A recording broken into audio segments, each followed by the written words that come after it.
So why do new apartment developments matter for investors? Well, affordable apartments are as rare as hen's teeth at the moment and likely never been more scarce than they are in the moment, and creating a vacuum in the market. So Perth's rate of apartment completions has fallen to its lowest point since the 1980s. So new construction and completion data shows apartment deliveries have plummeted by more than 40% from their peak. I'm Simon Atkins, helping you buy and invest in Perth's brand new apartment market. So apartments have always been a key investment property type for many investors, but Perth is lacking new apartments primarily due to financial viability issues, which I've talked about before. So where construction costs have outpaced what the market will actually pay, particularly for affordable segments of this market where we have the biggest shortfall. If we could get more low-priced apartments, they would be flying off the shelf right now. So this has led to over 10,000 approved apartments being on hold over the collapse of the apartment completion rate. So this is creating a pipeline of very little coming through. I've previously mentioned some of the issues surrounding why we're seeing these kind of issues, such as labour shortages and rising costs, while new supply is largely limited to luxury developments. That's because they attract much higher pricing from downsizers, are really the only viable options. So, as well as new greenfield housing, which is housing on the outskirts of Perth. So not lower priced apartments where there is a huge demand. So stay tuned until the end of the video to get details of a rare apartment block that's going ahead in Coburn, close to the train station, starting at $399,000. These are as rare as hen's teeth, as I mentioned. So you can get the first heads up right here on this channel before we send these out publicly. So key factors contributing to the shortage: low completion rates. As I mentioned, new apartment starts have plunged 40%. Unviable construction costs. The cost of building new apartments in Perth is often higher than the market price developers can achieve, making profits financially unviable.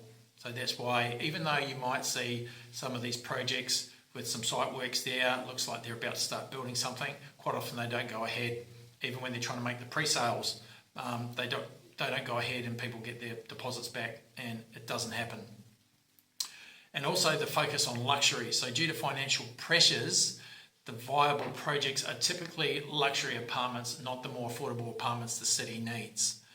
So that's because people, the downsizers generally speaking, can afford to pay more, and that creates a margin for the developer. So labour shortages, as I've mentioned before, which is pushing a shortage of construction labour. Developer contributions and red tape is also an issue. Regulations and increasing financial contributions that are required from the developers also, of course, make it more difficult to get new apartment projects off the ground. So none of that helps get any of these developments out of the ground and create more supply, which will help pricing. At the moment, we're seeing a huge constrained supply. So according to Ray White research, annual apartment completions have collapsed from over 97,000 in 2018 to just 58,913 in 2023, although in 24 showed a modest recovery to 64,869 units. So the fundamental issue is that hardly any apartments are being built, particularly in the affordable or mid-market segments. So affordable apartment supply has dwindled, which is intensifying the competition for existing stock, which is obviously driving prices higher and making units outperform houses just through scarcity. And like I mentioned in I think my previous video, it's the old economics that you learned at school: supply and demand. So apartment prices are growing at a faster rate than houses, not just because of the associated increasing costs, as I mentioned, but also because land prices have risen over 75% since 2020. So a lot of headwinds there. MAS Architecture Studio Director Nick Simmons said that demand for high density housing was extremely high, but the delivery pipeline was struggling to keep pace. He said these aren't townhouses or boutique builds.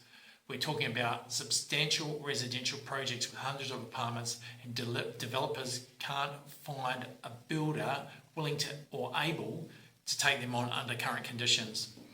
So the inability to deliver affordable apartments was creating artificial scarcity that's driving price growth. Well, I'd argue that's not artificial scarcity, it's just scarcity. He said development sites that once supported diverse apartment projects now struggle to make economic sense except for luxury developments. As I mentioned, construction costs that remain 30 to 40% above pre-pandemic levels, combined with development site prices at record highs, mean that new apartment supply is concentrated in premium segments primarily, where higher sales prices can justify elevated development costs.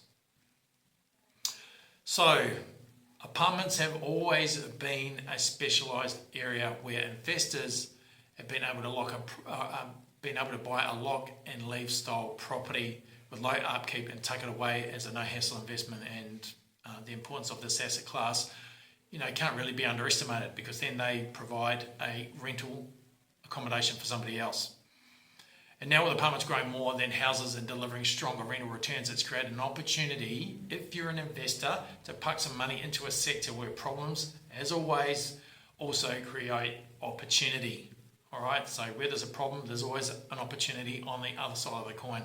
The apartments option also means that you can often invest in blue chip locations at a fraction of the cost of buying a house on land, which often suits the more limited budgets for people that are looking to buy investment properties.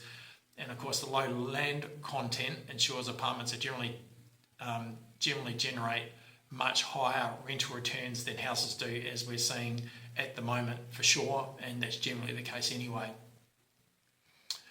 So this is why apartments have become an increasingly interesting prospect for investors based on the above, and including the fact that there's a rental shortage also.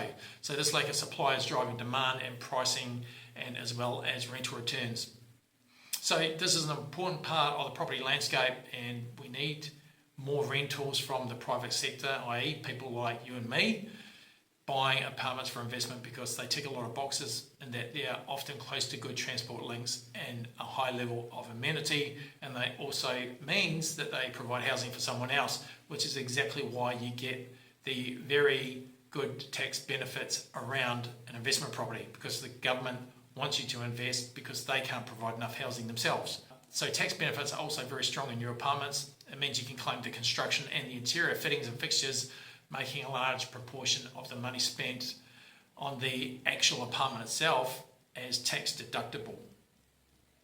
So there's a lot of opportunity in the market now for investors due to the many constraints, particularly for apartment developments, as I've just gone through. So amidst the shortage of lower price apartments, we have an upcoming development in Coburn close to the train station, with pricing looking at starting from $399,000, which almost seems like 1980s prices now.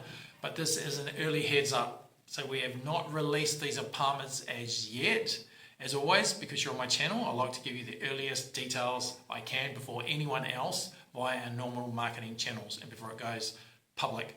So if you'd like to know more details about this development that's likely to be released to the public within probably the next 2 weeks, then contact me via my details below in the description, and I'll send you details before anyone else. Don't forget to like and subscribe, and until next time, take care.